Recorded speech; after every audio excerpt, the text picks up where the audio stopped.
Hey, good morning, guys. Here we are with the HUD generator again. Last time I worked on this, which is I think a couple days ago, I didn't make very much progress because I was trying to switch over to my own software. But today the goal is to just make some progress.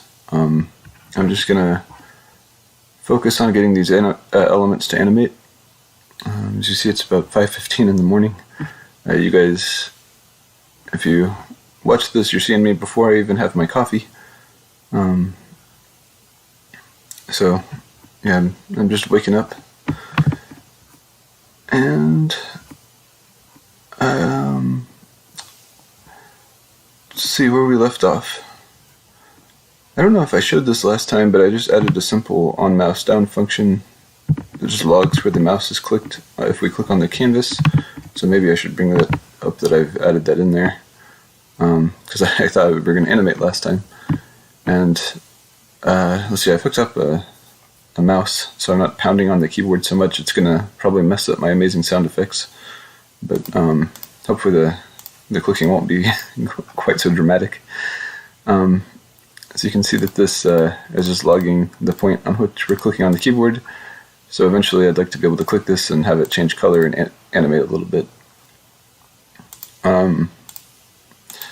So we have the on mouse down is a function which takes in the event, and it gets the events x and the events y, and you have to subtract the canvas offset, otherwise you're going to get the x and the y on the screen. So if I didn't do that, then this point up here, which is near 0, 0, oh, I got a -1. I don't know how I click off the canvas. I didn't think that would work off the canvas. Yeah, that's interesting. But so it's getting me 124, so this is like the corner of the canvas up here. And if I didn't do that, this would be at some point like, I don't know, 150, like 100, 150 or something, wherever the canvas is at on the screen.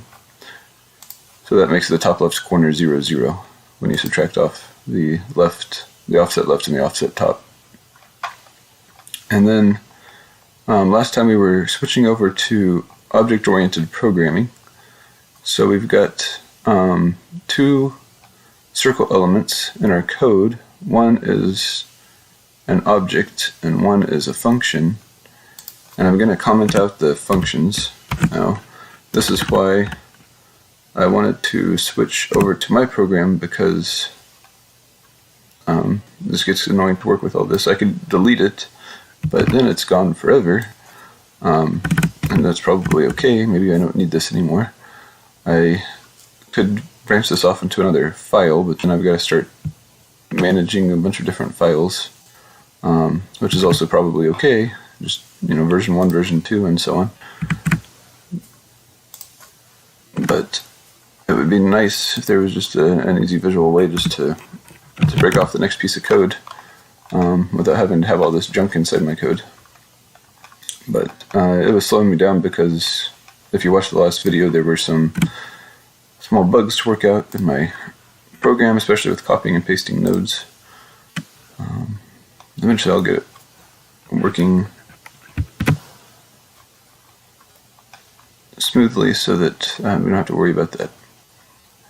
So we've got a circle element object that takes in a radius, and then it has a draw function which just draws a circle.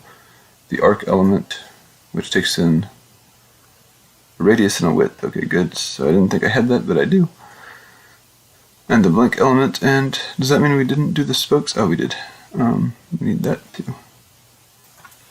Let's just reorganize this.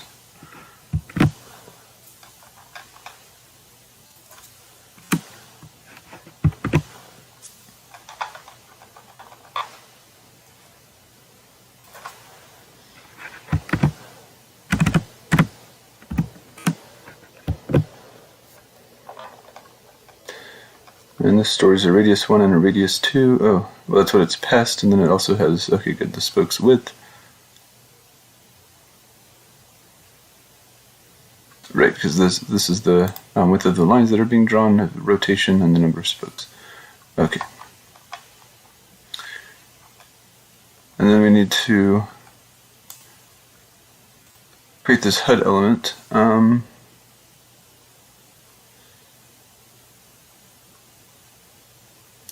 So I have a generate function, which seems like it should be part of a constructor, but that's because it would run once whenever this thing is created. So this is where I'm much more familiar with other programming languages when it comes to object-oriented programming, such as Java and Python. JavaScript, object, constructor, function. Or a function you can run whenever you... Yeah, it's not helpful. It's alright. I'm not going to sit here and read a bunch of articles right now.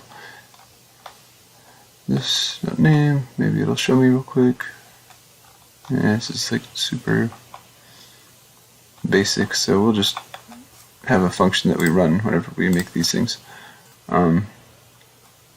Okay, and it's basically going to do what this is doing.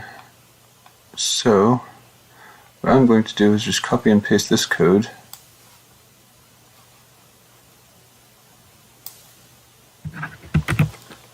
Into here. Indentations. And we're going to comment this one out.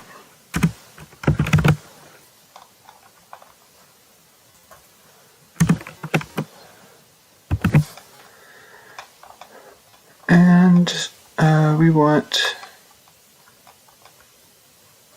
to now do this. So what were we using X and Y for before? Had element X and Y. And then we redefined it as a CX and CY. I don't know if that's necessary. Okay, that's interesting. So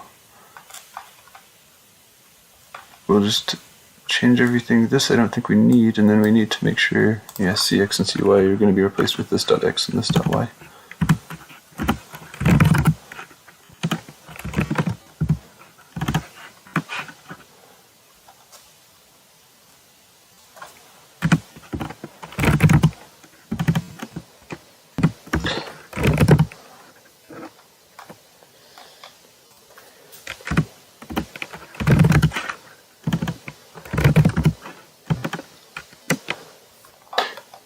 Probably the most efficient way to do this would be to take the whole thing,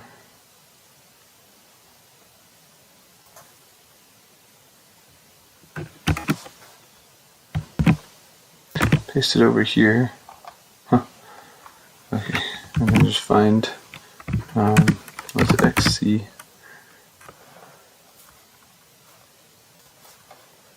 all of them, and we just want to state this dot X, and then we'll find,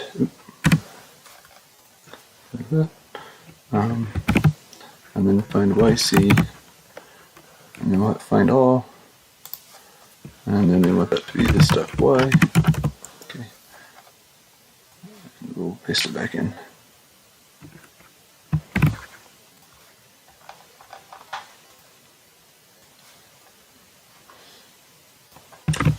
Another case where that seemed this kind of like a weird workaround, and if my code was working, you would just open up the node and you'd be working only within that piece of code, and you could do a find and replace without having to create a blank document.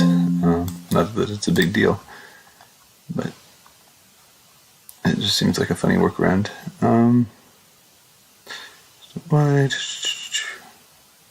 yeah, we don't need this. Wouldn't make any sense. Okay. And then the center radius, I think we are going to have to use, because that's keeping track of how far out from the center we've generated elements. And we're going to have a circle radius. And the center chooser is choosing whether we have a blank center or a circle for the center. So circle radius is going to then equal this, and we're going to have a circle element. And so this CR equals circle element, we're going to have to change, because this is now circle Alt all caps, and it just needs a radius. Circle all caps, not all caps, it's capital. That's a camel case. Circle and camel case, and I don't even think that's camel case because the first is capitalized. I don't remember, but it's, yeah, a capitalized element. This, and then all we want to do is append it. So we'll do this dot else dot, I think it's push in JavaScript. It's append in Python.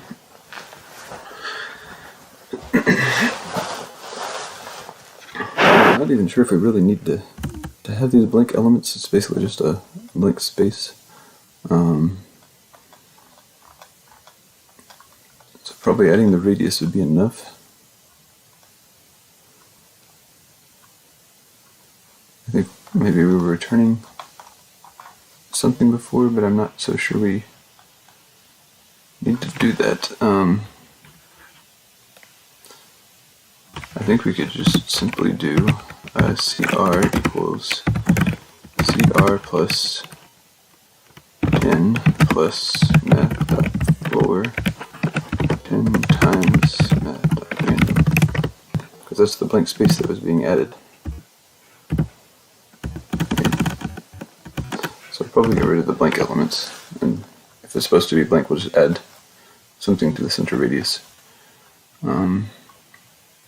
Okay. And then the spoke chooser, if it's less than 0.6,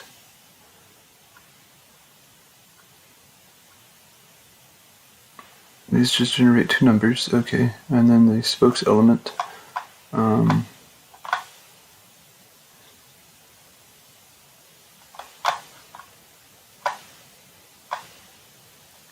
what seems funny is I don't know why we would pass in this dot x and this dot y, because that's going to go into like everything.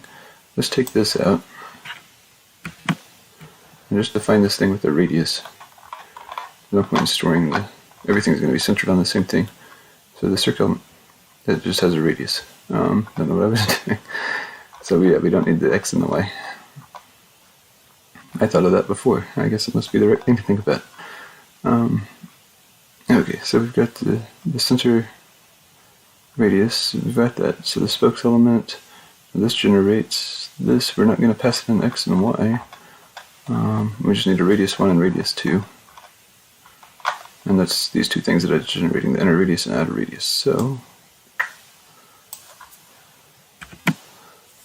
we need that, and then we're not doing this function, we're creating an element, and so we're going to do this dot else dot push this.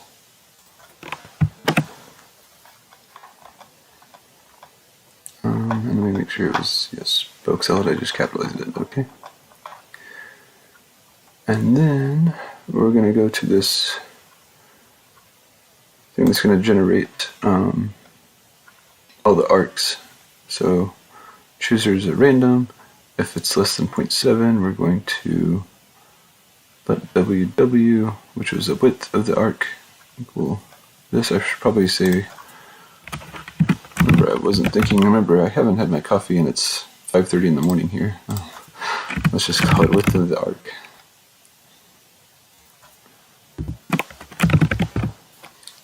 And that was just a remnant of being rain-bit, because it's early in the morning. I've got a 5-year-old son who is awesome, and we play all the time. Well, he doesn't think so, but he can never be satiated with enough play. But man, it keeps me busy during the day, and I don't have time to do much on my own. So we need a radius and a width, that makes sense.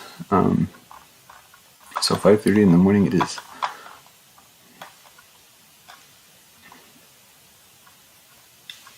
Okay, so we've got this CR, which was determining the radius. And so we do want to pass in this radius and width. And before it was adding the radius, the width to the radius, and going on. So now we're going to need something like CR equals CR plus the width of the arc. For for a blank element, again, I think all we need to do is CR equals CR plus the width of the arc. Okay, so we have that. Okay, so these are different a little bit. We can keep that. This we do need to generate an element, so it's the arc element, and we're going to do this dot else dot push.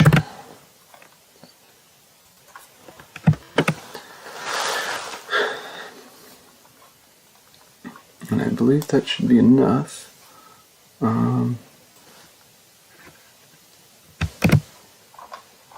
Let's go ahead and reorganize this. So this is kind of the new version up here above, and then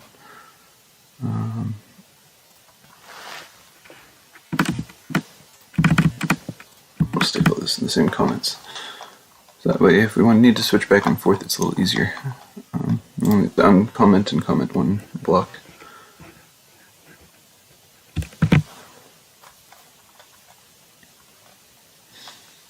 And this was arc, and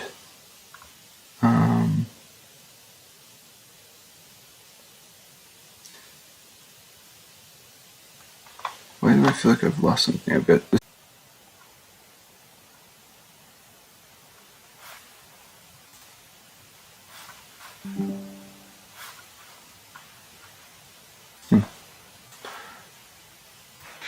That was weird. I may have lost you all for a minute. Come back.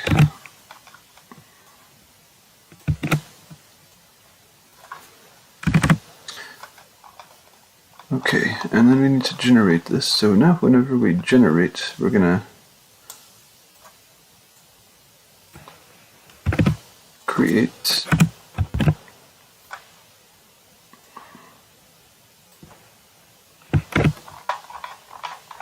let me actually copy all this because we don't need this draw function at all for the first version. If you remember, the draw function just kind of made this thing go crazy. So we're going to want set interval. Well, I don't really want to set the interval right now, just yet. Okay, so we want that up here. Down here we don't need a set interval or a draw. Okay.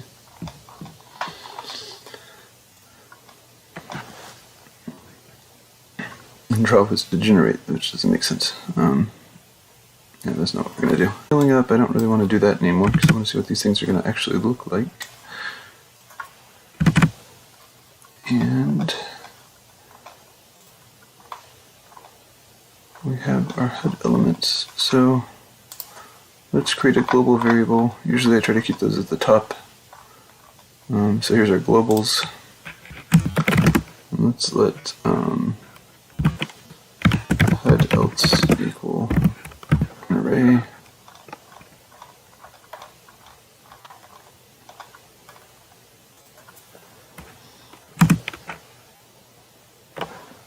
And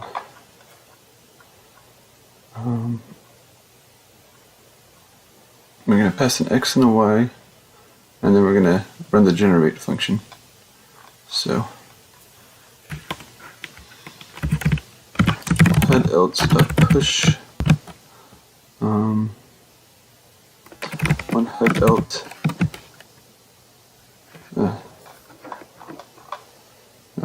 it's going to be new HUD else at 50/50, and I don't think I've been using the new, have I? This dot else dot push, I think I need to say new. This dot else dot push new. And this new. All this hopefully magically comes together, and I don't have anything wrong here. I haven't even like ran this yet, because we kind of need it all to come together. New HUD else at 150/50, and HUD else dot push new HUD else at 90/100. then we'll let I equal 0, I is less than HUD, else dot length, I plus plus, HUD, else I dot generate. We're there. Let's see if we can generate our HUD elements, and then we'll probably spend the rest of the morning just debugging this, knowing my luck. So, okay, nothing so far. Now let's hit generate and tap into our HUD else array. Hey, we have 3 HUD elements. What do those look like? They have a center, X and Y, and they have a draw function, and they have an else array.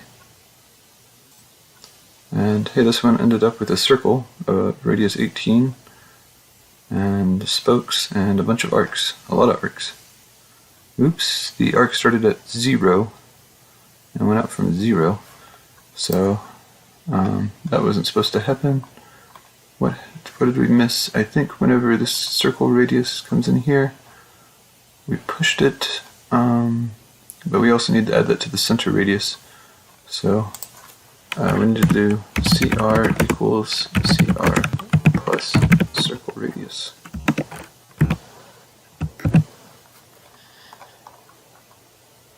Okay. For the blink, I think that's all we did, and we didn't need the blink, so I'm going to go ahead and get rid of the blink element.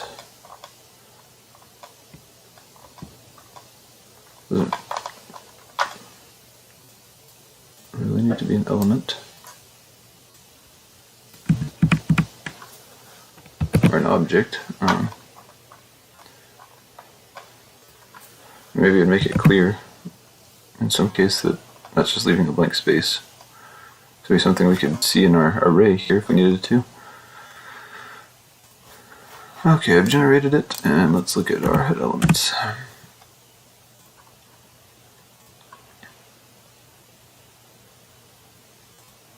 We got a circle, and then, okay, the arcs are extending out from the circle.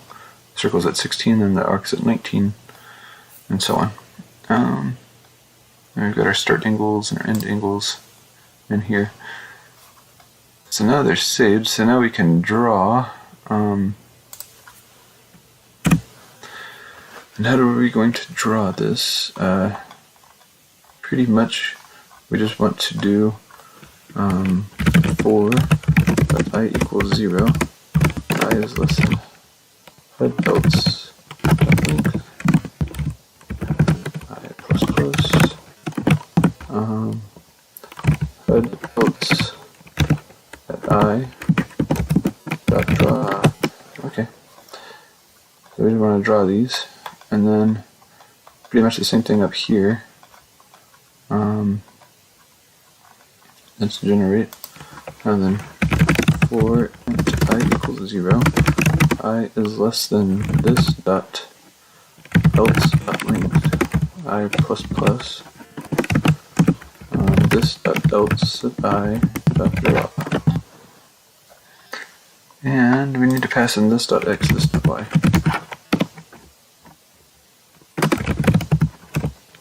I think that should be enough, because all of these should have a draw function.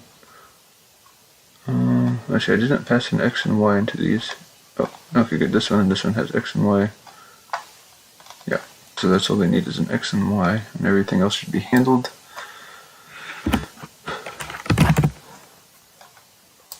It's generated, so something went wrong. Let int I equal, int, gosh dang it. I don't know why the first language I ever learned was Java, years and years ago, and I've got this bad habit of int I.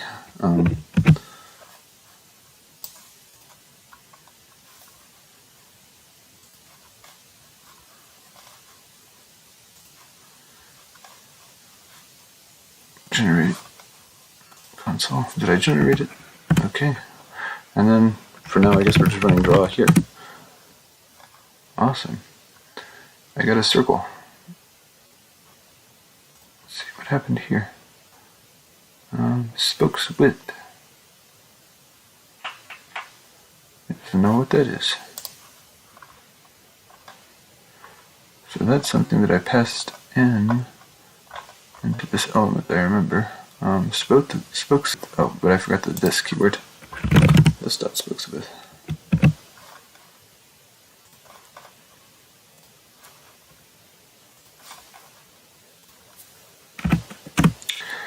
Yay! And if I run it again, oh, well, that's exactly what I want it to do. So if I generate it again and then run it again, sweet. Okay, so now we're ready. Let's take this out, set interval draw, so it's going to be just drawing this all the time. So generate,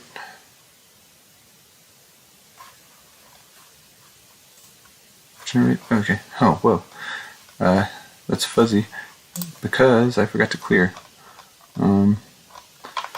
Let's see, yeah, we need this, clear the rectangle.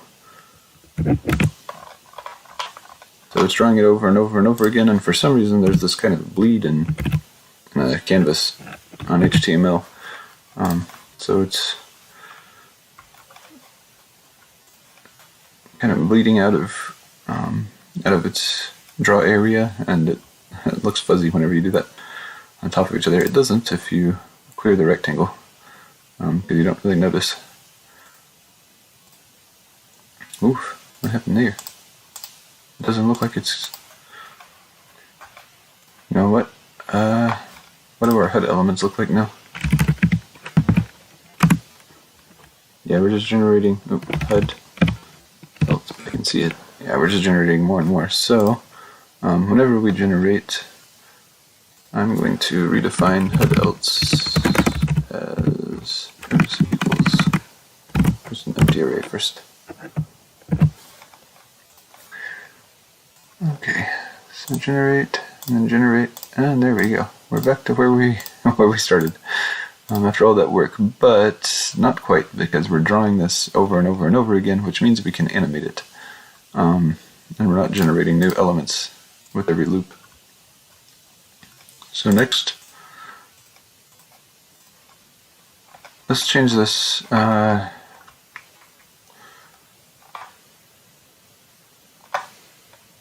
Yeah, let's change, do I set the stroke color somewhere?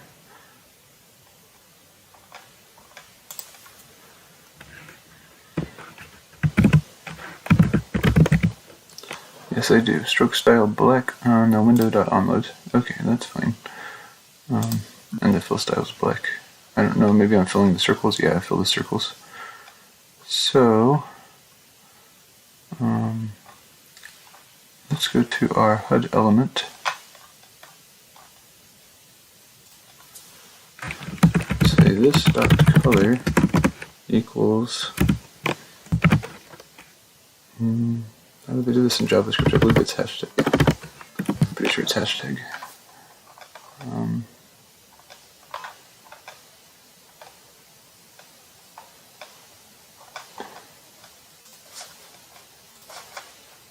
I guess I could check it just here real quick. Let's see if I set the hashtag to RGB. I'll make it blue. So now we have blue. Okay. Let's go back to black. And these radii are just set to, they're hard-coded to be 30. Maybe that's something we should change. But I've been working with radius 30 elements in my program for a long time. It hasn't changed. It'll definitely change eventually. So, yeah, let's change it. This dot bar.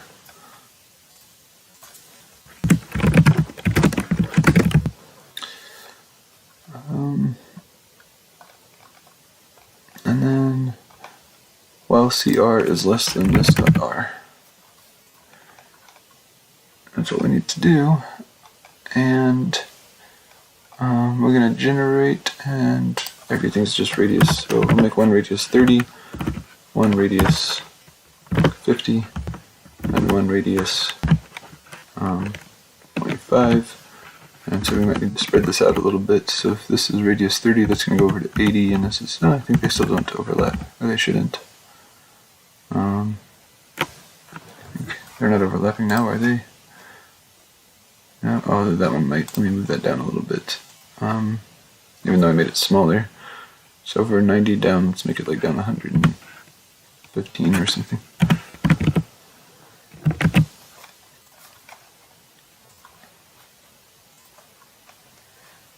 Okay, so this one is bigger, this one should be a little bit smaller.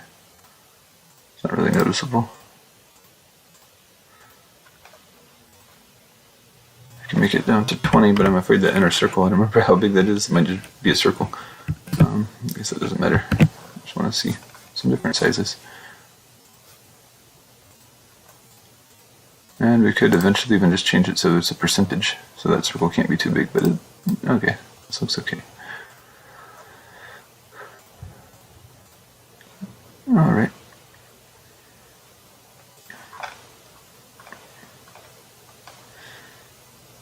So one simple thing we can do is whenever we click this,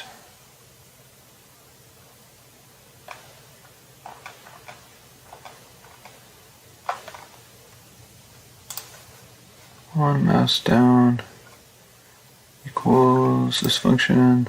So we logged this, but let's just say let click x equal that.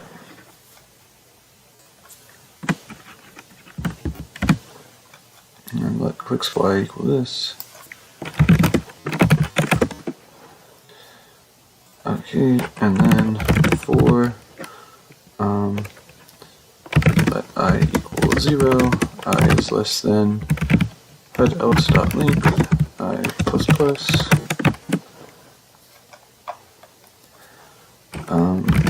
If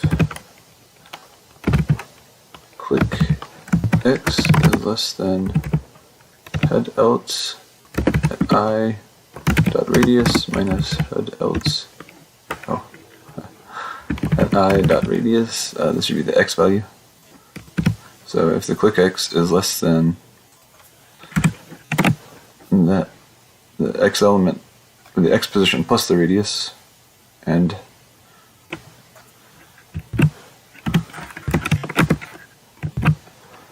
it's bigger than this minus the radius.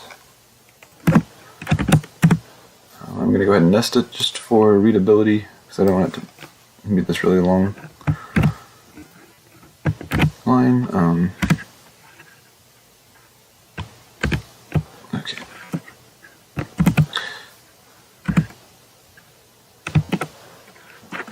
Come on. Okay, and then we also want to do the y. If the y is less than the y plus the radius, and the clicked y coordinate is bigger than the y coordinate of the HUD element at y minus the radius, then we're going to say HUD else I dot color equals, let's turn it blue, else HUD else I dot color can equal black.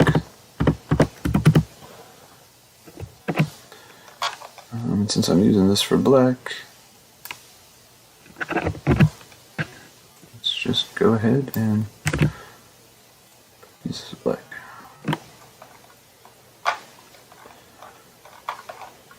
And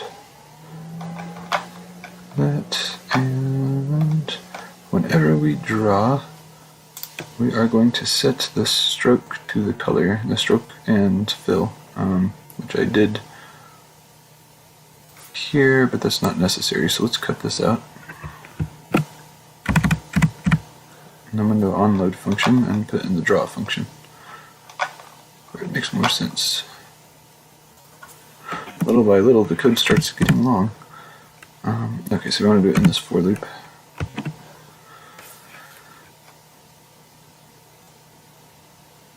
So we want to set this to HUD else I.color.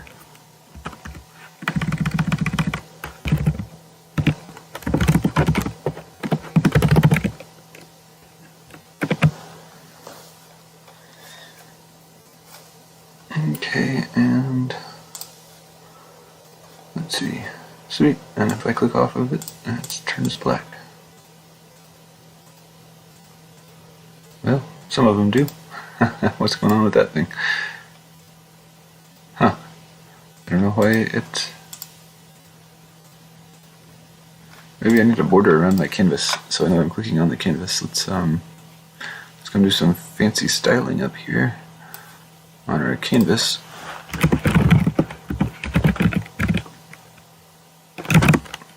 One pick solid black.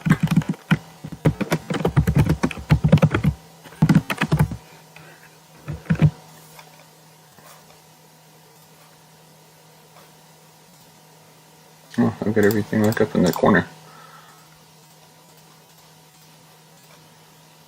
Huh.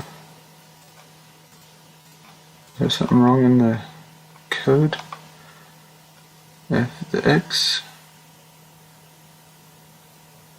Oh. Yes, I do. Because I nested these loops. That's annoying. Maybe I shouldn't nest them. So really I want all of these conditions to be met.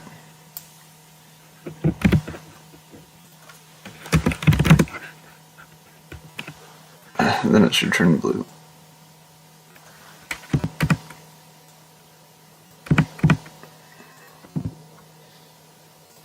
Otherwise it should turn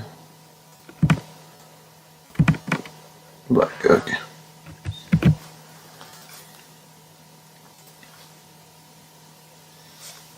Did I even put an extra parentheses or something, or one few? A few. There we go.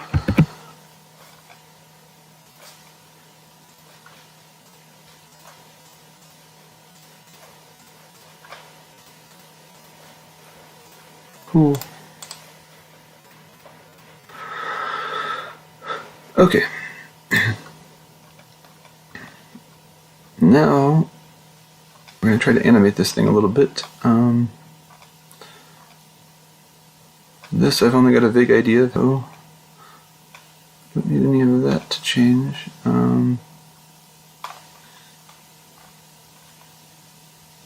Let's see, what I really like is in the HUD element to add a timer. And that's going to be initialized to 0. And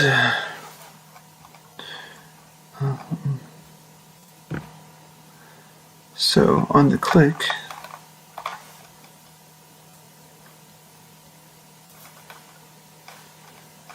we're not only going to change this to blue, but we're going to set this dot timer equals like 1000. Oh no. I'm thinking about if I was to do this by running through the elements themselves, but we just did a for loop and ran through an array. So if this is clicked and it turns to blue, we're going to set HUD else I dot timer equals 1000. Okay, so the element that's clicked, I set to 1000, and then on the draw method,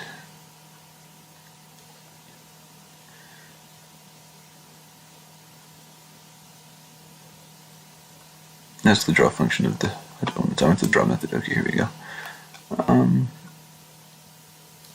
So we set this to the color, this to the color. Head elements I dot draw. Okay, and we're gonna pass in. Oh no, I guess we don't even have to pass in the timer. It's just in there. So yeah, we do want to mess with this timer and the draw method. So let's say like if timer bigger. Okay, you gotta use parentheses, I think. JavaScript if timer is bigger than 0. Timer. What if I can do minus minus in JavaScript?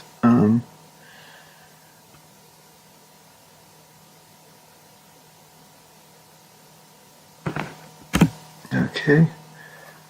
And what we've been using is a this.cr, and that's, I don't know, CR is used here. So, oh, but it's this.r is the radius.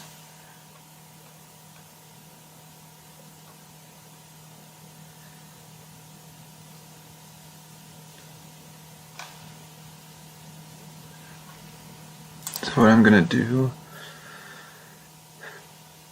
you know, it might even be just something I do in the generate function.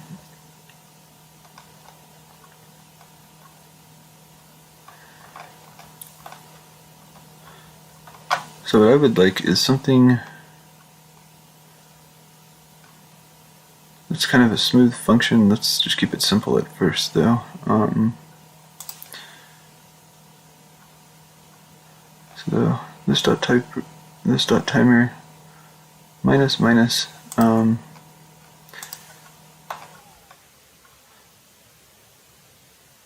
It could maybe even be a parabola. So I want a parabola, maybe. Let's open up a.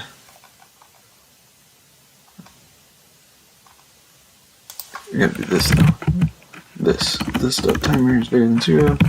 This.timer minus minus. So in the draw function, it will count down for each time it draws. Probably super slow.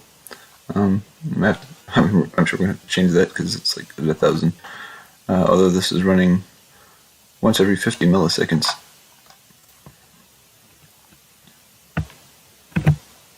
That's gonna be way too big. Let me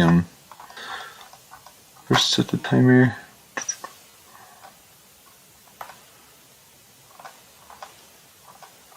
Where's the timer at? Oh yeah, no, it's up here at the top.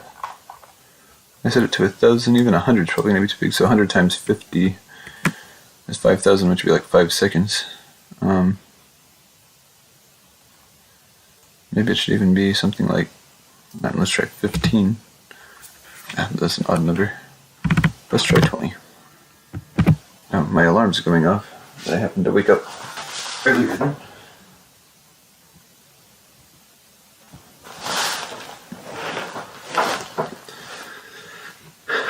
Okay, so what I want is a parabola that intersects at 0, 0, and 0, 20, and also goes through what, at 10, I would like this to maybe hit the point 5. So, do I even have a drawing app on here? I do.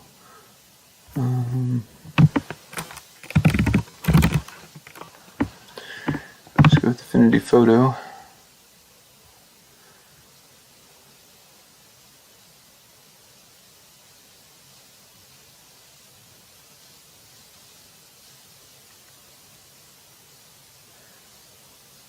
Affinity products are pretty nice. If you're familiar with Adobe Photoshop and Adobe Illustrator, Affinity Photo and Affinity Designer are much cheaper alternatives. Photoshop, I think, is like a $20 a month subscription. Well, that was weird. What happened?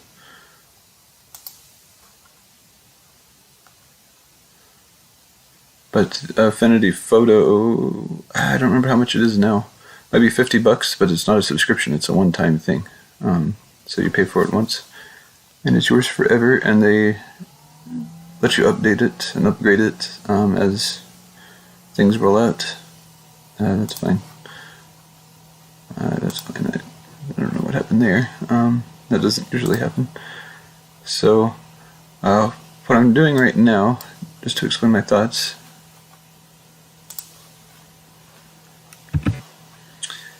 Let's make the width of that a little bit bigger.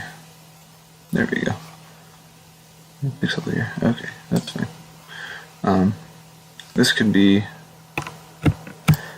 Oof, that's really bad. I'm trying to draw with the mouse. Okay, I think of this as like the x-axis, which we're also thinking of in this case as time. And then I'm going to have the radius grow and then shrink back down so it kind of bounces. It would probably be better, smoother, if I could get it to do something like this and be fast in that area and then over here, but I might have to compute that with like a Bezier curve or something.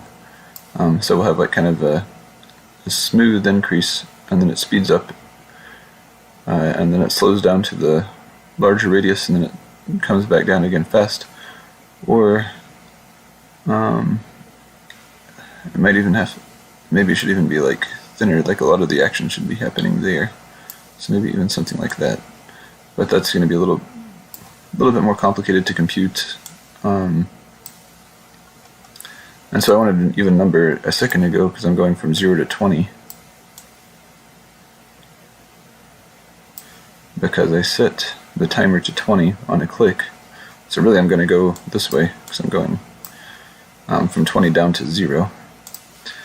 So when this thing is clicked, I set the timer to 20, and then in the draw function it's going to go down by 1 each time.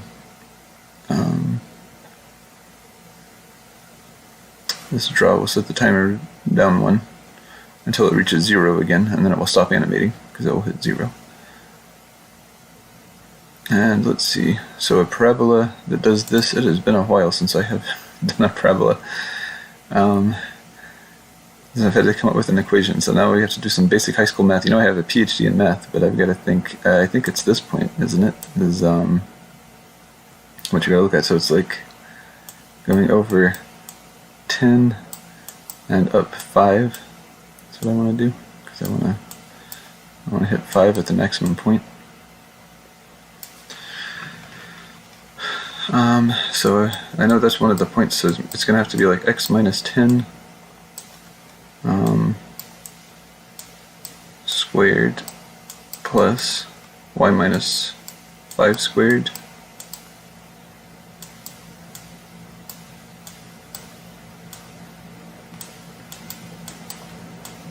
equals 0.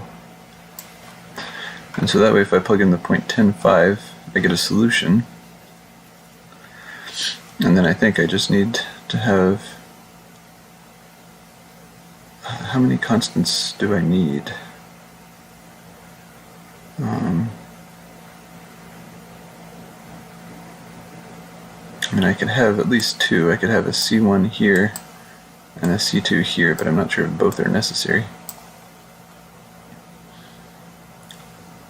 So I've got to solve this. I'm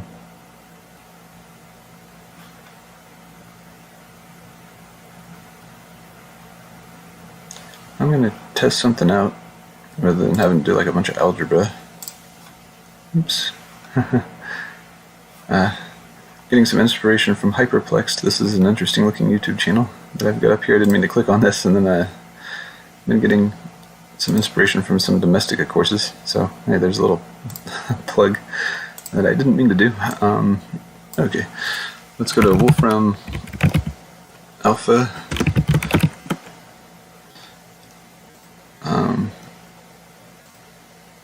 Okay, so let's see, parabola that passes through 0, 0, 0, or 10, 5, and 20, 0. This thing's pretty sophisticated. Let's see if it can figure out what I'm asking it. Otherwise, I'm going to have to sit here and work out algebra problems. Okay. Is that right? Okay, great. So we are going to have to do just a little bit of algebra, like a tiny bit. Oh no, I guess not. It actually does it here. So y equals x minus x squared over 20. Okay, right, because there's going to be no constant because it's 0, 0, 0. And that's how PhD mathematicians do it. So I didn't want to sit here and do that by hand for to figure that out. So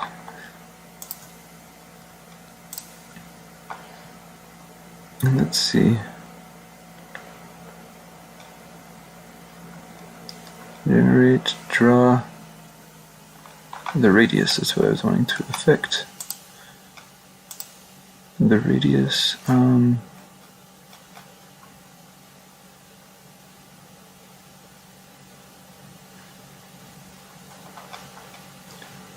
Let CR equals 0. While CR is less than this dot R plus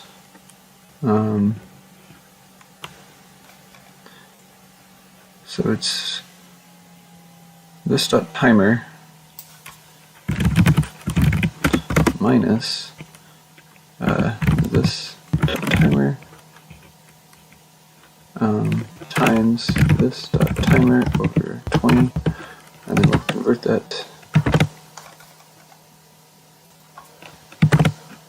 math.4. Hopefully these will get us big enough numbers and it doesn't end up being really wonky, but this needs to be an integer, doesn't it? Oh no, it doesn't.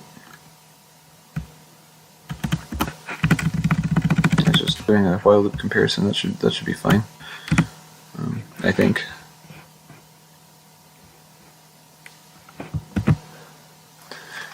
JavaScript will convert it.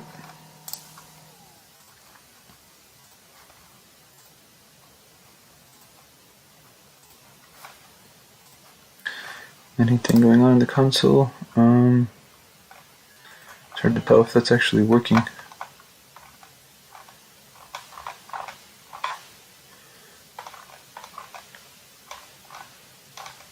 Let's log something. Is there anything down here? No. Okay. Let's see. It should probably be in this draw function.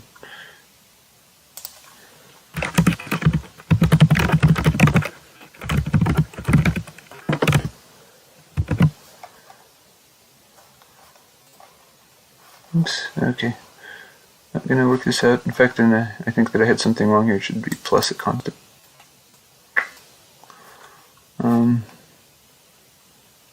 Which ended up being 0. I don't think we need this constant. So, okay.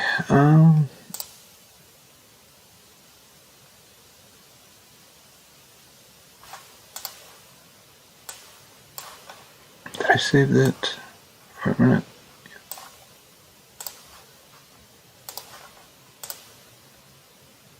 So it's counting down, but I don't see anything drawing, so kind of confused.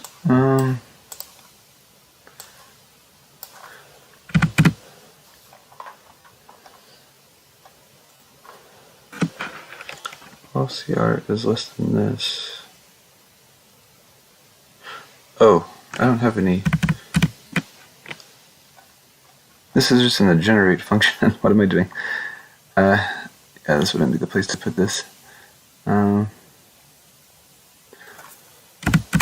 we're not generating anything again. Else this dot draw, so probably what would be the easiest?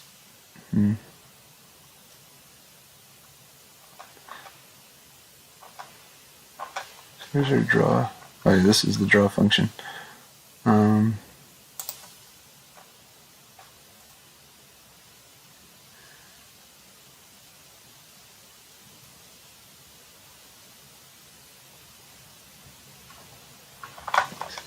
So our draw is just x and y. We're going to probably want to pass in some kind of parameter, just shift this out by a certain percent or something.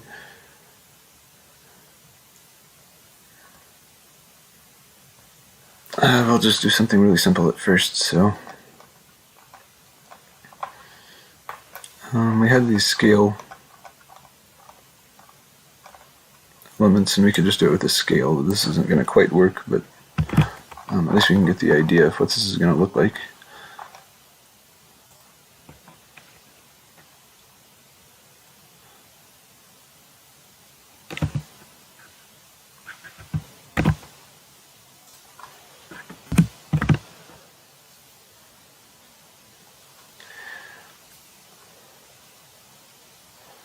So we're going to scale this by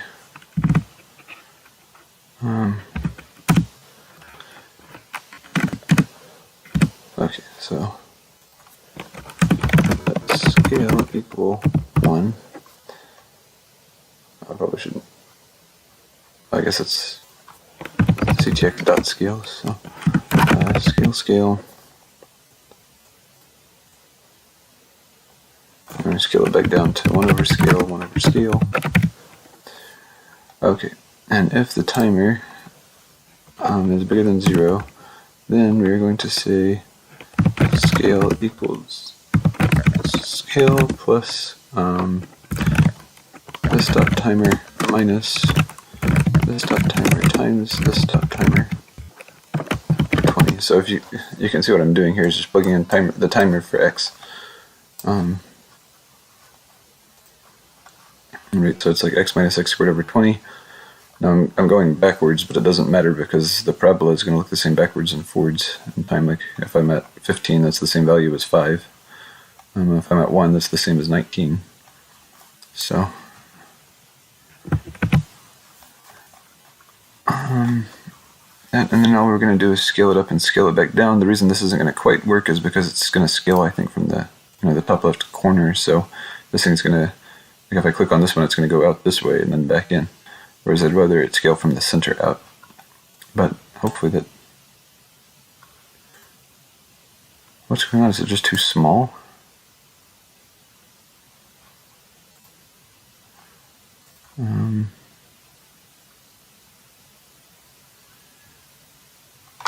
Where am I logging that? This is the draw function. It's subtracting. There's console.log. Wait, I don't have a console.log function right now.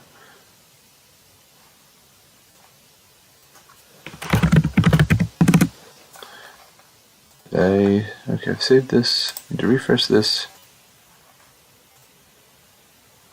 There we go. It's scaling by too much. Oh, because I'm scaling it by 5, I meant. Okay, so let's change this. Instead of going up by 5, let's go up to like I don't know, 0.2.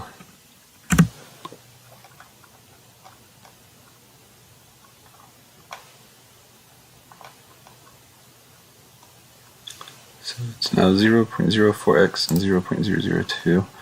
So this should be 0.04 times timer, and this should be 0.002 times this.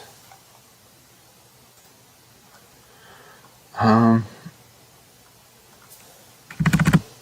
know what?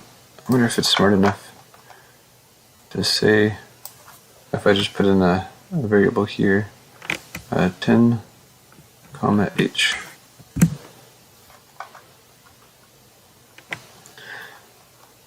And just give me the general formula. H plus 25 over h.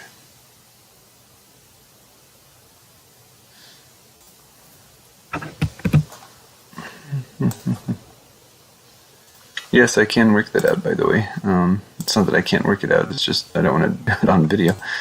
Have everybody watch me do it. Okay, cool. So now if I click one of these things, it'll like expand and come back down. So at least it's somewhat animating. But that's not really how I want to do it. So I just wanted to give you guys an idea of like what's going on. As it scales up and down, you can kind of see the motion.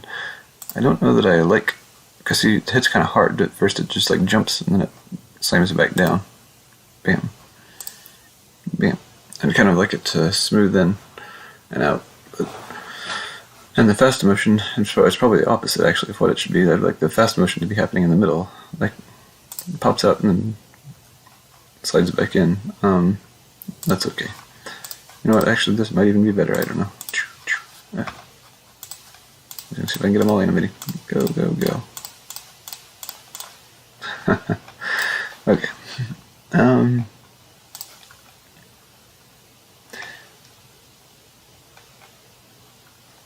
Let's see, so that's not bad. But I don't really want to do this, and I actually would rather do it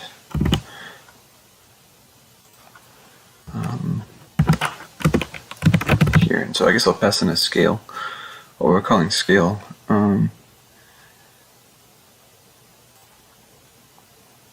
Yeah, that's going to be nice. I don't know if I should call it scale because it's not going to scale everything really.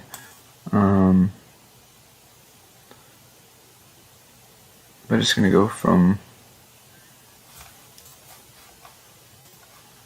you know what, let's put in this formula, h plus 25 over h. So scale, and let scale max equal 0.2, and then y equals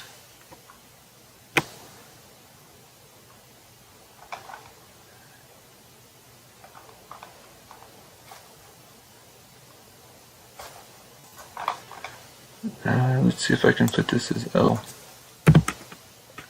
Not like L, let's say T.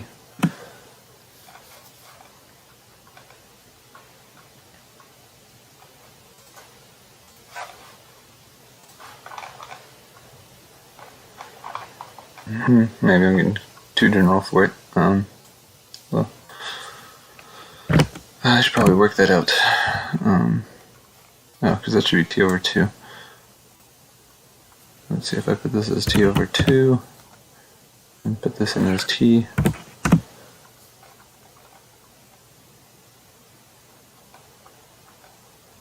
Does it come up with a formula? It's got the focus and the vertex, the director, so h minus t squared over 16 times h. Depending on the direction you want it to go, right? So if I wanted a parabola pointing upwards, it would be this way. No, that's if t over h equals 0, so no. I guess it should be like this.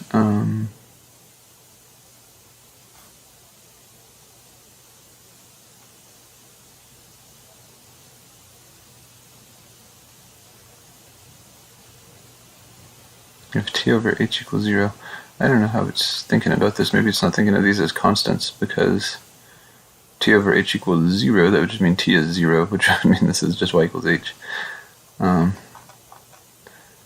Which, I guess if t was 0, well, it would be impossible to even make this parabola.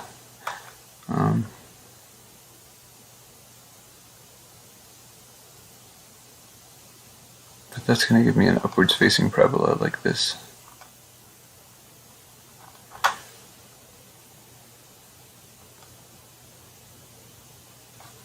Right,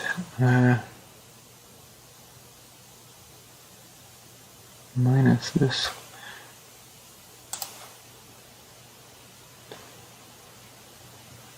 I've got different signs, dang it. So I'm going to have to work this out. Maybe I can. So this is the amount of time I want to give it, and this is how high I want it to go. And so I'm going to have, oh, whoops, this, what am I doing? This would be t over 2. This would be how high I want it to go. This would be total time, then it's going to go back down to 0. And then we're going to have x minus t over 2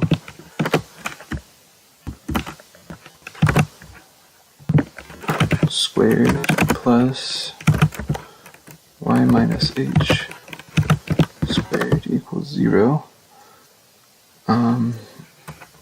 And then I need one constant, I think, because the other constant is going to be at 0, 0. I want this to be 0. So we shouldn't have a plus a constant O. Well, let's see how this works out. So we're going to have C times x squared. Let's see. So we're going to have this times this times 2. So we're going to have xt minus xt plus t squared over 4. I probably shouldn't have used t here because that's supposed to be time. Let me put L. Does it look different? Okay. This is just L. That's like a constant. That's not a variable, so this is like L times x. And then whatever L squared over 4 happens to be. Plus y squared minus 2 hy plus h squared should equal 0. Oh, I think I am going to need two constants here, so this can be C1 and C2.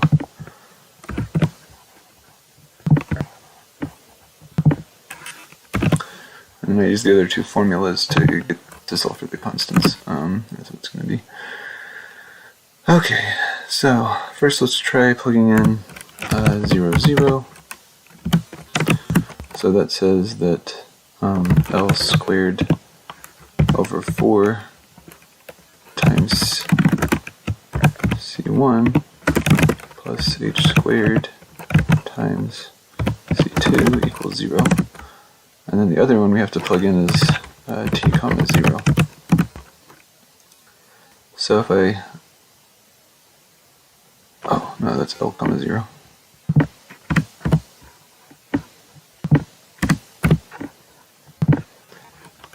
If I plug that in, well, this is like crazy. I'm doing all this, doing all this algebra. Okay, so I'm going to get L squared minus L squared plus L squared over 4. So that's like L squared over 4 times C1 plus, let's see, so y I'm plugging in 0, so it's 0, 0, so that's h squared equals C2.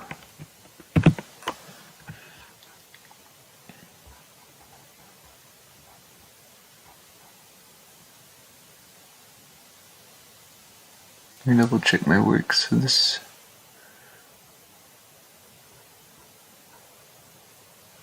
yeah, putting in 0, 0, that gives me L squared over 4 C1 and h squared C2 is 0. Okay, I'm plugging in L, that should be L over 2, so that's L squared over 4, and 0 gives me h squared.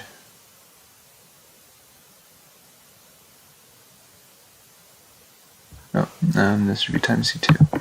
What am I saying? Equals C2. Times C2 equals 0. Does that give me the same point?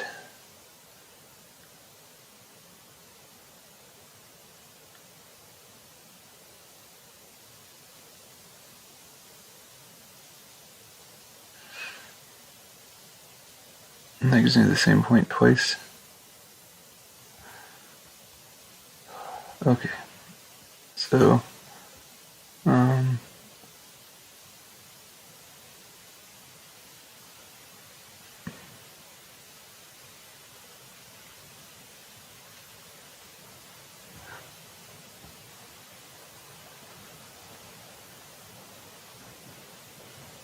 why is it giving me the same thing twice? I feel like I'm doing something wrong.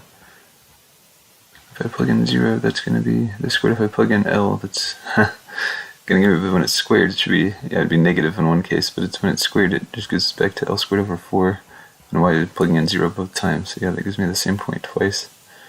Oh my gosh. It's been so long since I've done this. I don't remember even what the,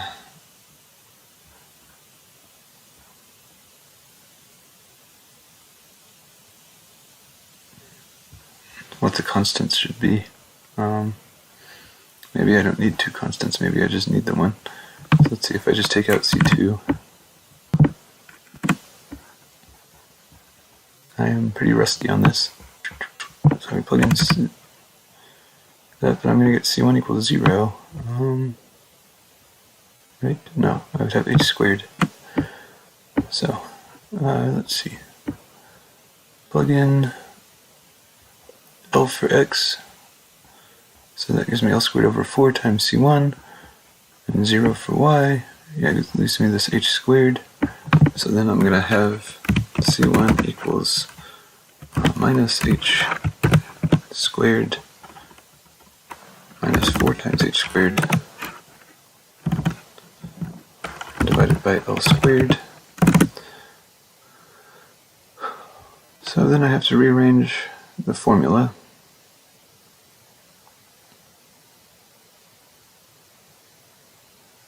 Solve for y, which seems like a gigantic mess.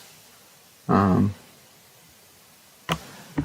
I'm going to have to subtract this over and take the square roots. Probably an easier way to solve this would be to start with y. Y equals minus ax squared plus bx plus c. That's the easier thing to do. Sorry, I should have started with that, and I shouldn't even be doing algebra in public. Minus a times 0. Oh, so we should have, if I plug in 0, I'm going to get 0 equals c. Oh my gosh, okay, yeah, this was the way to do it. And if I plug in, let's plug in like L comma 0. So now then x equals, y equals 0, and a is L, so minus a times L squared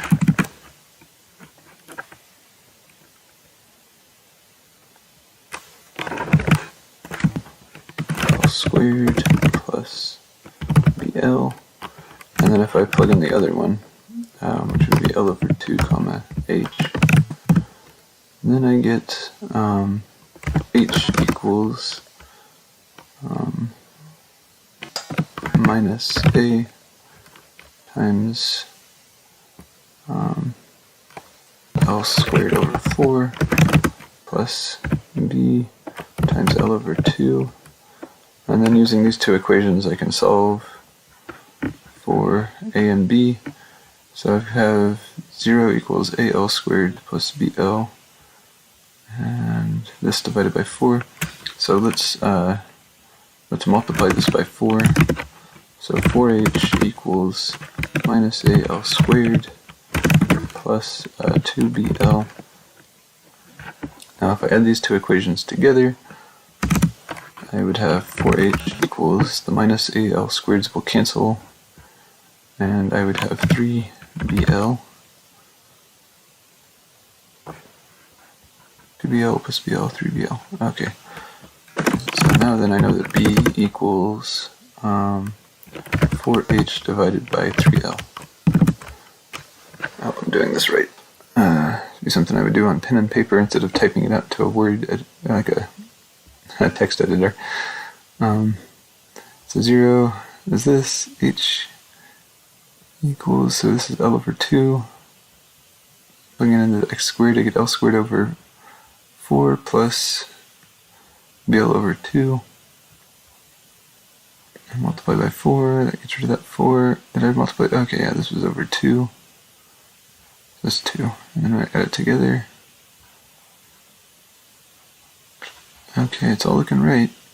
And now then that should let me solve for A. So now then going back to the first equation, I have 0 equals minus AL squared plus 4h over 3, because if I plug in B equals 4h over 3L times L, the L's cancel. And so I get minus AL squared equals minus 4h over 3, or in other words, A equals 4h over 3L squared. Pretty rusty on that. Okay, so what's my equation then? Y equals minus 4h over 3L squared times x squared plus What is b again? 4h over 3l.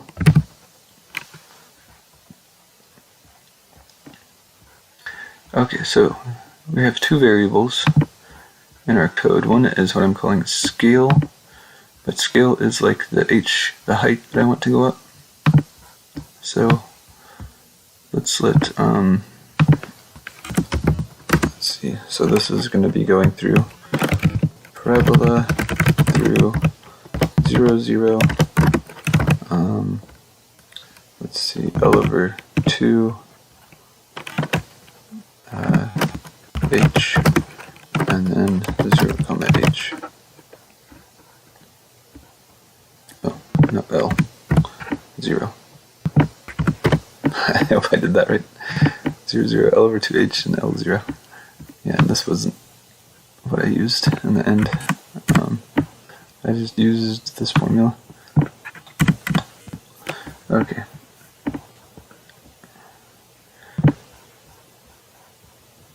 So, we're going to let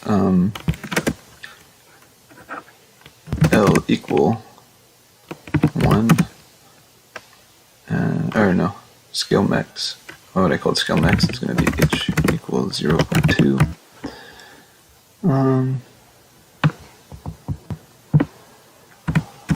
And then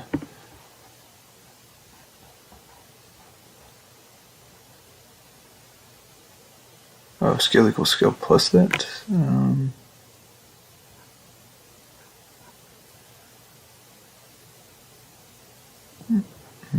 That doesn't seem right. So if I want to scale, it should usually... Oh, because by default, yeah. It should just be 1. So we're going to say 1 is the default.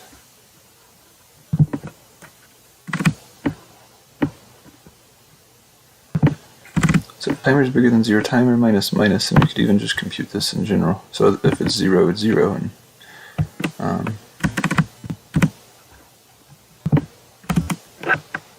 that doesn't really affect anything.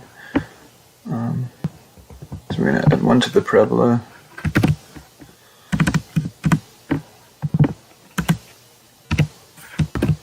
Okay, because...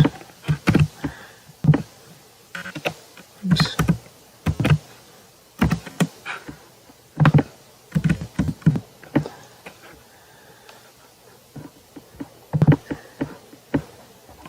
Because we want it to go through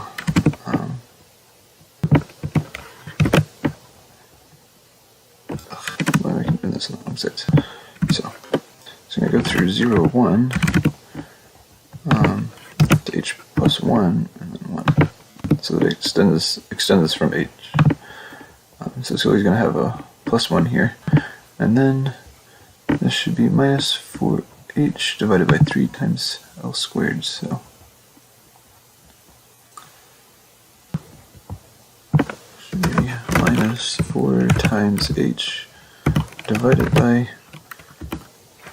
3 times L times this dot timer times this dot timer. And the next one is plus 4h over 3L times timer. Plus 4 times h divided by 3 times L times timer. Let's see if that works as I expect. Typically the timer should be 0, and this should just say scale equals 1, and it's going to be the same. See if I messed up this algebra somewhere. Generate. Amazing.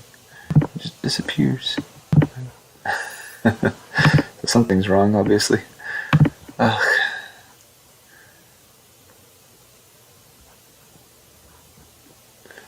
What did I do wrong? Oh, it depends on what this...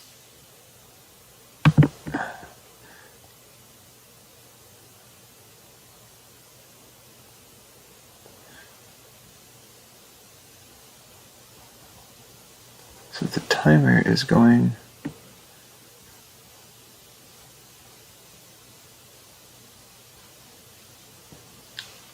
L should be equal to whatever the timer is, right? Like the maximum. I need a variable for that.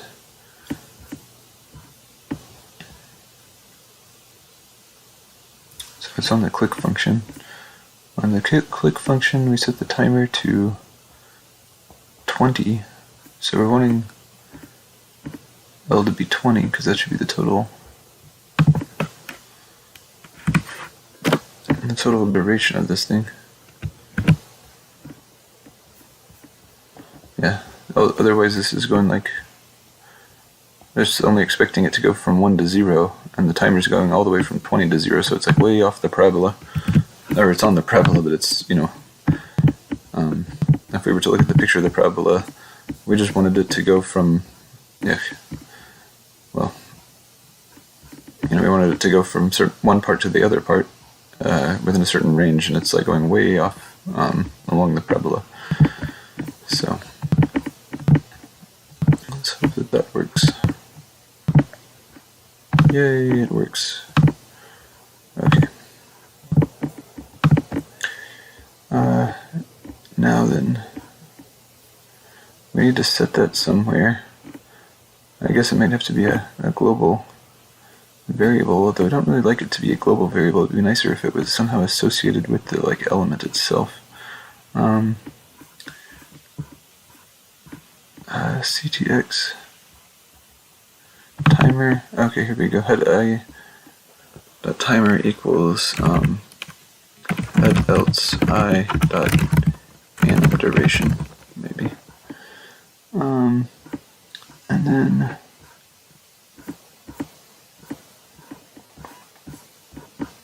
let's see.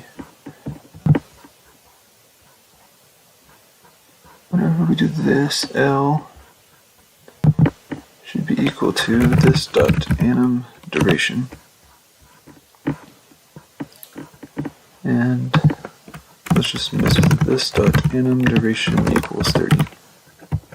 So now we should be able to store an animation duration time for this specific two elements. So now it's going for 30.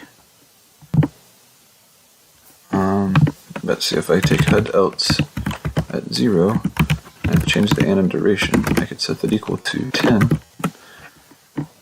Now it should be shorter. Boop. And this one's going to be longer.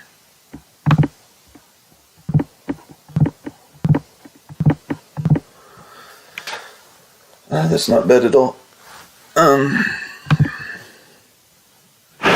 Okay, and then I have now that value computed, which I'm just applying to the scale, but really it's not the scale, it should be the offset or something. So the offset will typically be 0, but then it's going to go parabolically. So I'll put that as offset for now, but I don't really want to use it. And then offset.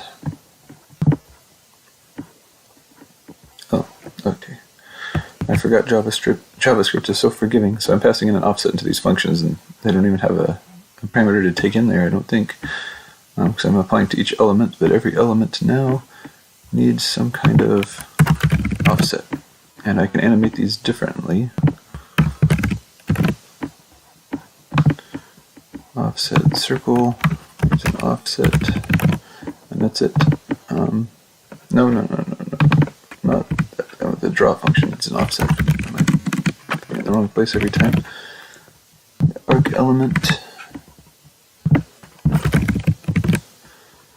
spokes element,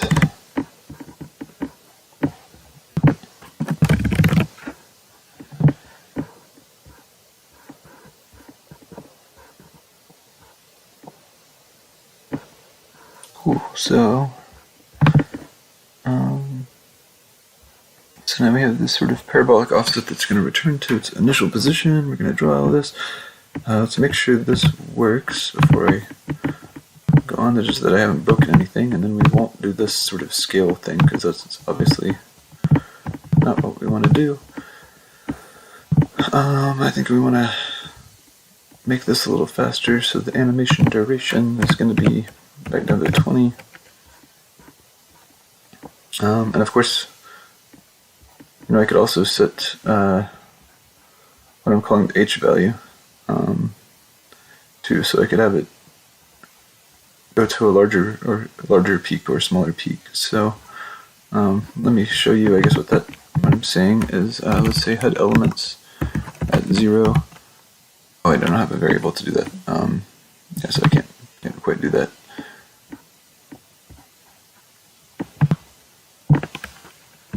This dot anim, I guess I'll just call it anim max, and we'll set like this dot anim max equals 0.2. Okay, and now then,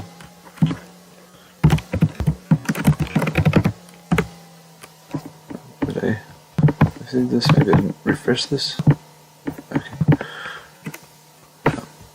Gotta generate it. But else at 0 dot anim max. Let's set this equal to 1.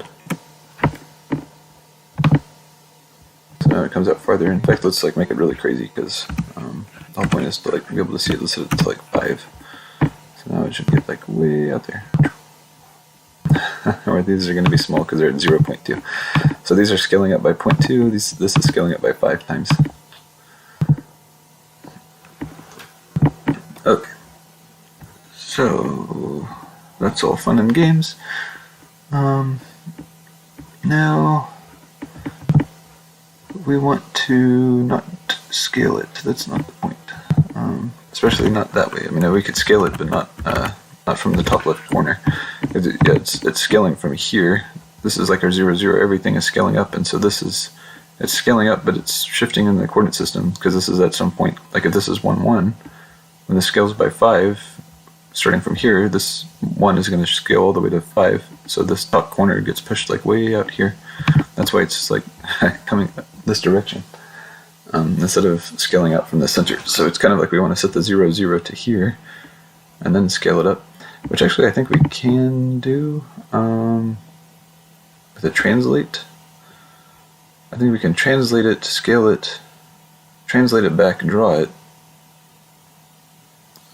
and then eventually unscale it. But anyway, that's going to be a mess. And also we have multiple elements, so if 2 elements are animating at the same time, we don't want them to be both translating in different places. And so yeah, I think we should just handle this element-wise, and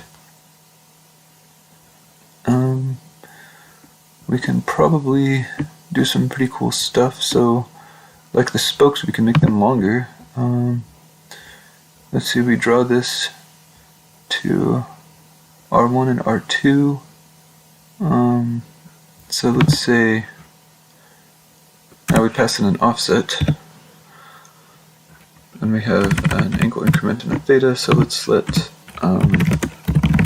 inner R equal R1 plus offset, and let outer R equal R2 plus 2 times offset. Something like that. And right now I think our maxes are at 0.2, so this is nice for scaling, but probably just want something that's more intuitive. We can even say 10. So it's going to go from 0 to 10, or maybe even 0 to 100, and then it'll set things so it's 100%. So maybe I wouldn't want to do 10 and 20 here. Maybe I would want to do 5, so it could be offset over 2, and 10, so offset. And then what we're going to do is go this dot inner R,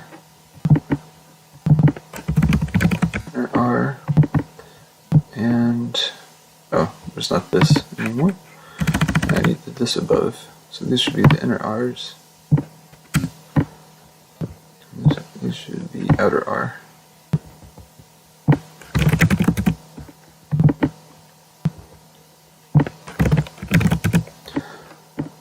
And this should be this dot R1 and this dot R2.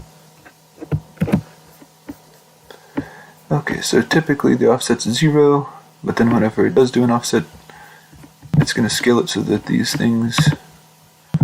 Oh, have I been getting spokes? Okay, here's one of the spokes. See, now look. They kind of bounce out.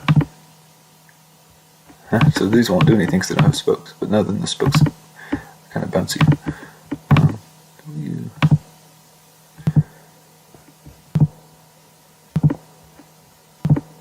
I think that has spokes in it.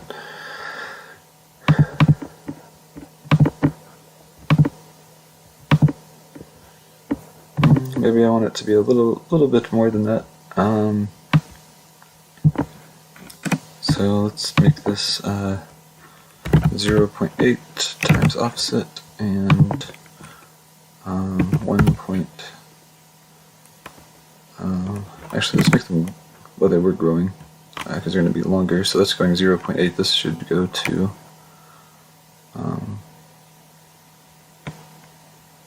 let's make it just 2 times offset, see what that looks like. It's probably going to be way too much.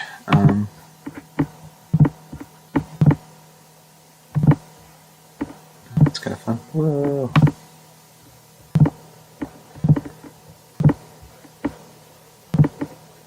Alright, and then something else we could do is add to the thickness so that we've got a spokes width.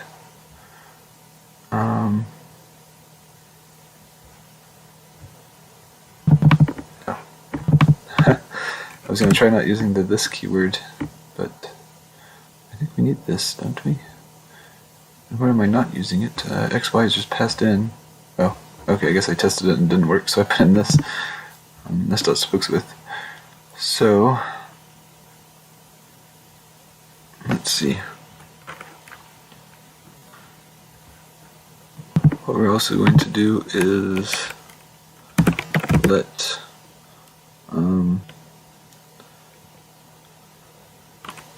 S width, well, this dot spokes width plus, let's just say offset, see what it looks like. And then we'll do, change this to S width.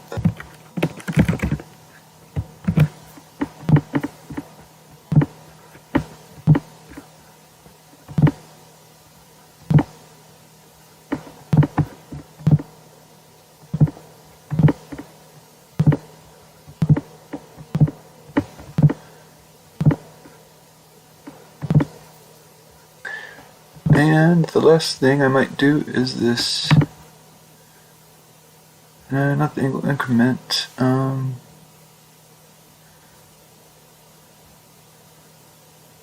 we have a rotation, this dot rotation. Let S rotation equal this dot rotation plus angle increment times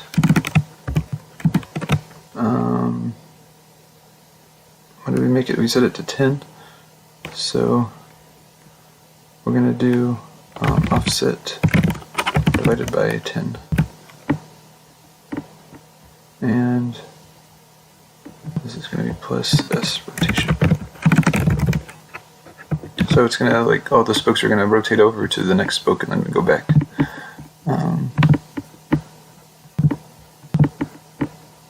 I think I got spokes on that one. Uh-oh. Angle inc is not defined. Oh, I misspelled it. To me, this is kind of the fun part. Now I'm just playing around, and I'm getting to make these little fun animations. Whoa.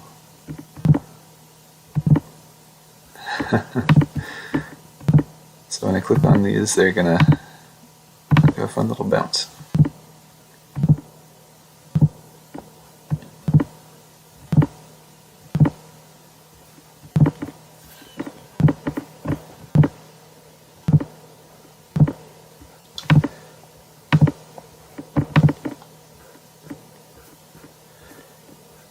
Now then, we don't have to send in just this offset. And so I should probably call this the para offset or something, so I know that this is like the parabolic offset, and I don't want to have to commit that in every function, but I might use that. So we have a parab offset and just the, we can pass in the timer as well. Oh, this dot timer. And, oh, so I should probably call that the, like, parabolic offset.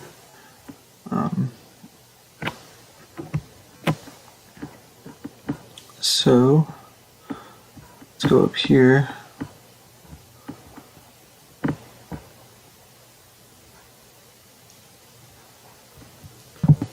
So we're going to have timer, and I'll just leave it as offset for now, since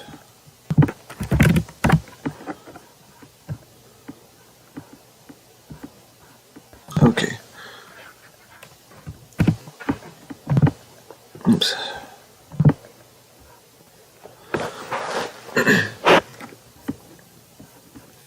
I might have to pass in like the duration and things eventually too, if I really want to.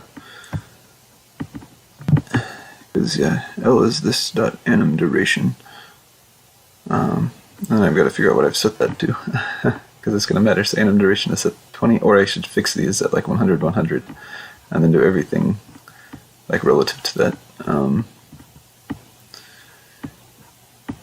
But let's see. So the circle should probably do something kind of like the spokes, but I would even say more so.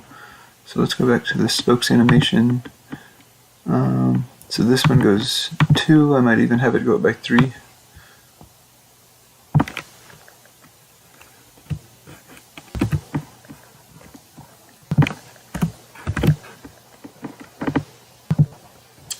Okay, so I'll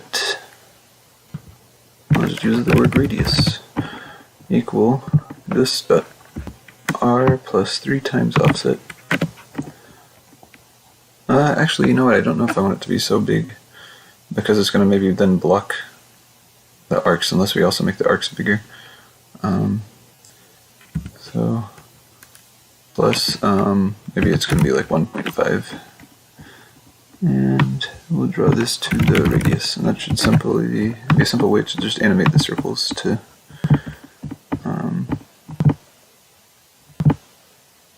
yeah, that doesn't look smooth. Why is that so funny? Oh, I think because it hits that arc and it just looks weird when it does that. Okay. There we go. And then the arcs.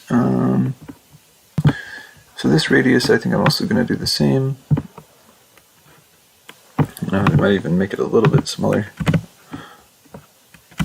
It's just 1.4.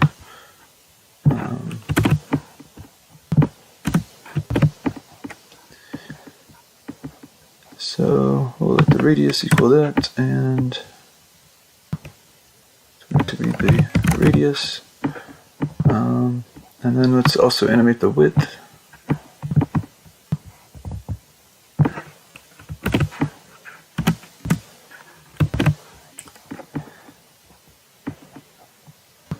So the width is going to be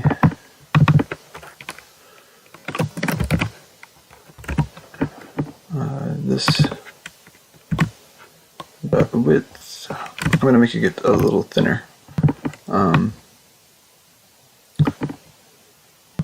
So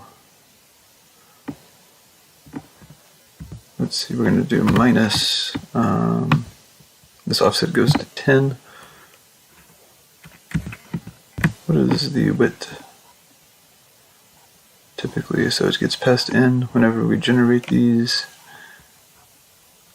center spokes. Let's see, the width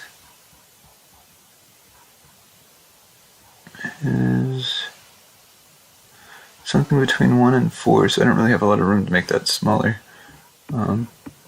Maybe I won't try to make it smaller. I don't want to get it much bigger, because then I think they're going to just intersect with each other, it's going to be hard to see anything. I don't know, we'll see. So anyway, for now, let's not affect the width. And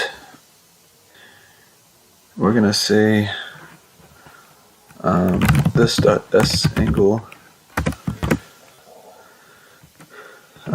equals,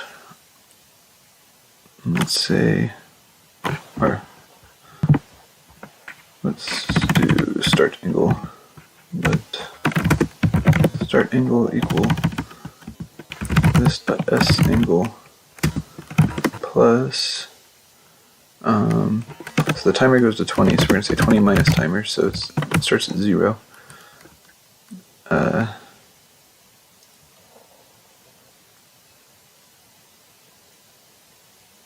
So it's going to go from 0 to 20. I think I want it to, how do I want to do this?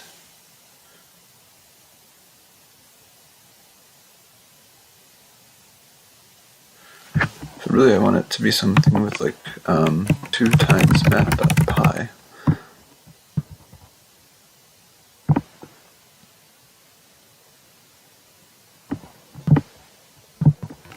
Times this.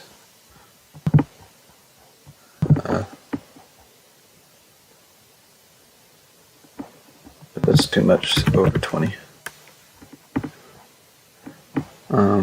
So when the timer starts, it's going to be at 20, that's going to be 0, and then as it counts up, this is going to go 20 minus timer over 20 is going to go from 0 to 1, right? Because whenever the timer hits 0, that's going to be 20 over 20, which is 1, so it's going to go around a circle. Let's just see how that looks.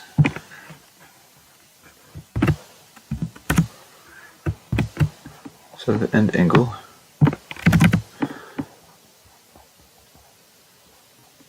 should be end angle, and then we're going to put start and end.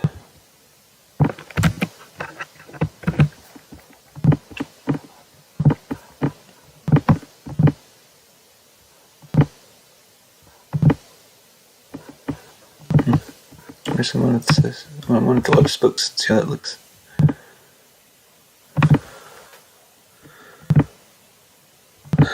So that's kind of cool. Alright, so we have now some animated little like HUD elements. It's not the coolest animations. Let's see. Like, we could mess with some stuff. This goes from 0 to 1, so if we square it, it still goes from 0 to 1, so what if I just square that? And that's the starting angle, so that's going to like, I only did the starting angle on purpose, it's going to change the lengths of these.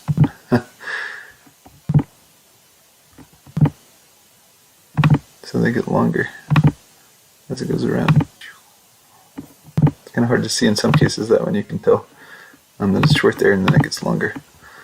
So I wonder what would happen if instead I did that to the other one.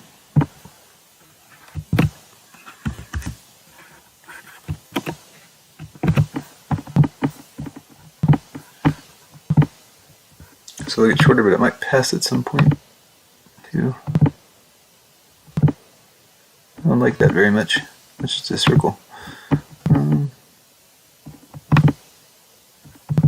think I liked it better the other way. So let's put this here.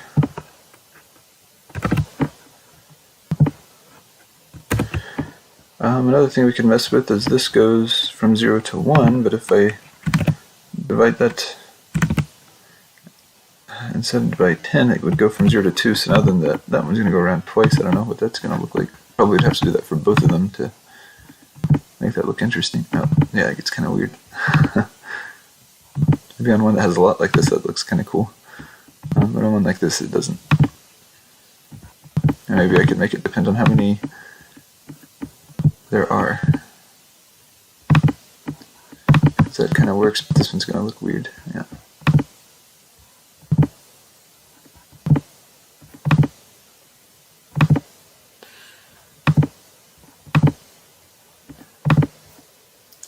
I could keep a count of the arc elements. Maybe if there's like a lot of arc elements,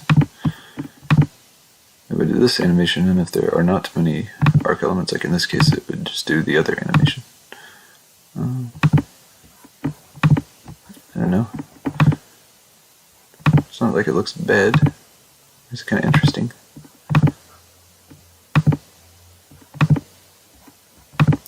Some of these things are quite wild. Okay, so how come that's so big though? Am I still scaling this up? I didn't think so. It should stop at 30, I believe, unless I change to the HUD itself. HUD element. Let's go to this file. This is less than this .r, so just have something we passed in. So when I create them, oh, I forgot. I did set down a different one. That's like, man, that thing is huge. So they should be around 30. Let me do that, and let me spread them out a little bit.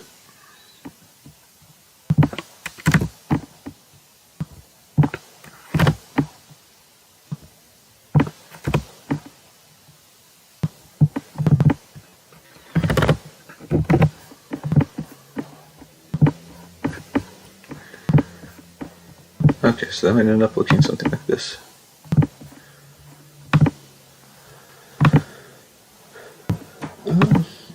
I kind of like that. It does this little flash, but it looks like, you know, maybe it's like booting up or something. Maybe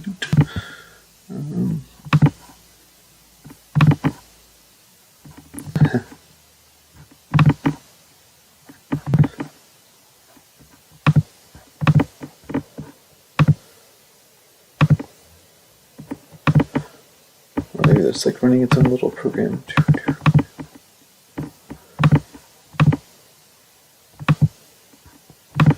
That's funny, that looks like it's not centered right. But everything should be, probably because it's generating part of an arc on one side and not on the other, I don't know.